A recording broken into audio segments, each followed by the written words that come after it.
शुरू करते हैं यहाँ से। जैसे ये हमने एसी को ऑन कर दिया है इस बटन से, ये बंद ऑफ हो गई, अभी पुश कर दिया तो ऑन हो गई। ठीक है, अब ये है स्पीड का फ़ैन, कितनी स्पीड चलाना है।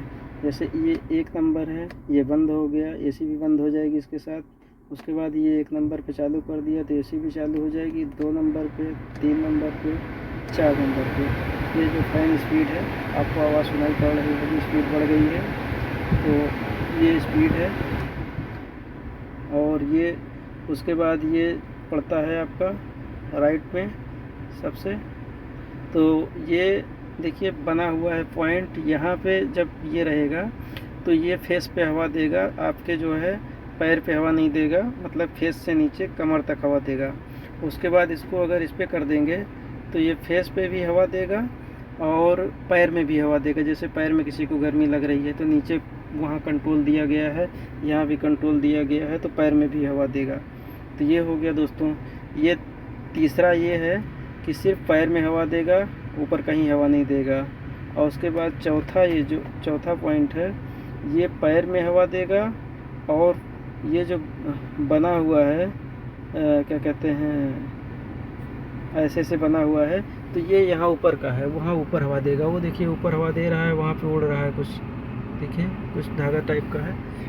तो ये चौथा है। उसके बाद पांचवा कर देंगे तो सिर्फ वहाँ हवा देगा, सिर्फ वहाँ हवा देगा, बाकी इधर कहीं हवा नहीं देगा। ओके दोस्तों, तो ये आप लोग समझ गए होंगे, उम्मीद है। इसको हमने फिर से वहीं पे कर दिया, इसको समझ गए हैं। ये तीसरा जो पैनल है, ये देखिए, ये देखिए ग्रीन दिख रहा है, ये सफ़ेद दिख रहा है, सफ़ेद दिख रहा है, ये रेड दिख रहा है। ये जब तक ग्रीन पे रहेगा, जितना ग्रीन कम पे रहेगा उतना कूलिंग कम करेगा। फुल ग्रीन पे कर दिया तो कूलिंग पूरी कर रहा है। उसके बाद वाइट पे कर देंगे तो ये कूलिंग और बिल्कुल बंद कर देगा। और उसके बाद जब इसको यहाँ पे कर देंगे, ये इस पे लाल पे कर देंगे तो ये गर्म हवा देने लगता है, गर्म हवा देने लगता है, तुरंत गर्म हवा देने लगा। तो ये हीटर के लिए होता है। इसको जब आप गर्म हवा पे करेंगे, ठंडी में किया जाता है, तो उसको आप एसी को बंद कर सकते हैं, एसी से कोई मतलब नहीं होता है। ठीक है दोस्तों।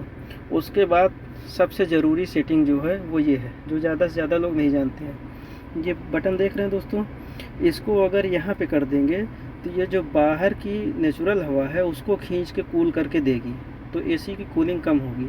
और ये देख रहे हैं, ये जो अंदर की हवा है इसी को कूल कर रहा है। देखिए इसी को रिवर्स घुमा रहा है, अंदर की ही हवा को, तो इसको कूलिंग करने में एफर्ट कम लग रहा है और कूलिंग अच्छी हो रहा है। तो जब कभी जैसे सफोकेशन हो या कोई दिक्कत हो या कुछ हो जाए गाड़ी में कुछ, तो आप इस पर कर सकते हैं इसको, इस बटन को। तो ये बाहर से हवा खींच के देने लगेगा, फ्रेश हवा। उसके बाद आपका अंदर का सही हो जाए संतुलन, तो फिर आप इसको कर लीजिए। एसी जब भी चलाइए तो इसको, इस बटन को एसी पे रखिए। ज़्यादा से ज़्यादा लोगों को जानकारी नहीं है, इसके चक्कर में जब इस पे कर देते हैं तो एसी की कूलिंग कम हो जाती है दोस्तों। और कंप्रेसर को ज़्यादा एफर्ट लगाना पड़ता है, ज़्यादा लगातार चलना पड़ता है, बाहर की हवा खींच के। जैसे बाहर टेम्परेचर देख रहे हैं कितना गर्म है, धूप है, और बाहर की हवा को खींच के कूल करके देने में तो ज़्यादा टाइम चलेगा कंप्रेसर, तो फ्यूल भी गाड़ी ज़्यादा कंज्यूम करेगी। समझ गए दोस्तों। उम्मीद है एसी की सारी जानकारी आप लोगों को समझ में आ गई होगी। वीडियो अच्छी लगी हो तो लाइक कर दीजिए।